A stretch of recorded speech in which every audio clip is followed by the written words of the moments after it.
pangs of hunger had become a constant companion, an unrelenting force that gnawed at my stomach and clouded my thoughts.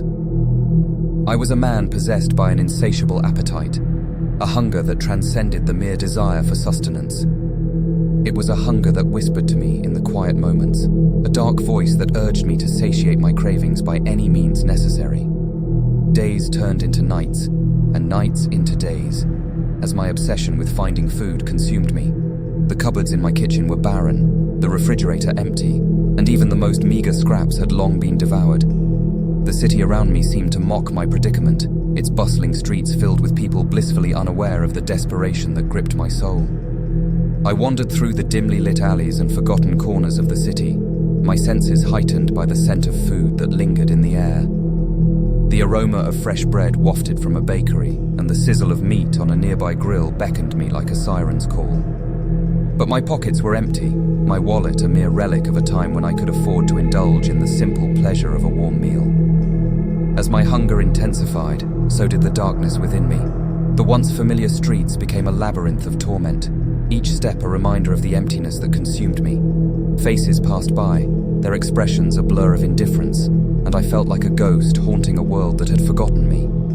One fateful night, driven by a hunger that bordered on madness, I found myself in front of a decrepit building, its windows shattered and its doors ajar.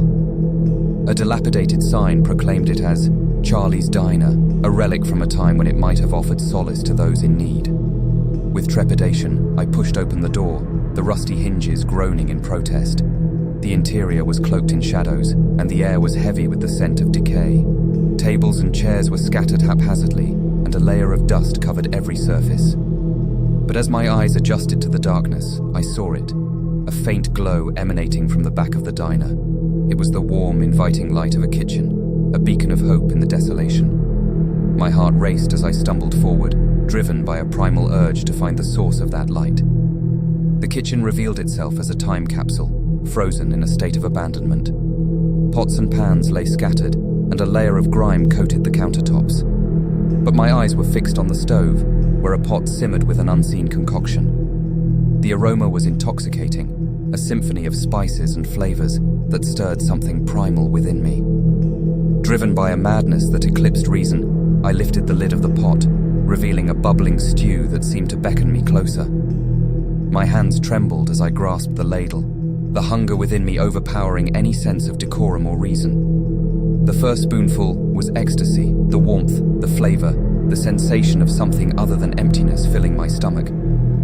But as I devoured the stew, a realization clawed at the edges of my consciousness. The meat was tender, succulent, and a cold horror seized me as I recognized the taste. The realization slammed into me like a freight train. I was consuming more than just a meal. The darkness within me had driven me to unspeakable depths, to a place where hunger had eclipsed morality. The stew that had filled my belly was a grotesque amalgamation of desperation and madness, a feast born of the darkest recesses of my soul. As the last echoes of my macabre meal faded, I was left with a hollow emptiness that transcended the physical. The diner seemed to sigh with resignation, its walls bearing witness to the unspeakable act that had transpired within its forsaken walls. I stumbled out into the night, the weight of my actions settling like a stone in my gut. The city, with its indifferent faces and bustling streets, remained unchanged. But within me, something had shifted, a darkness that would forever taint my every waking moment. The hunger had been sated, but at a cost too heavy to bear, the cost of my humanity.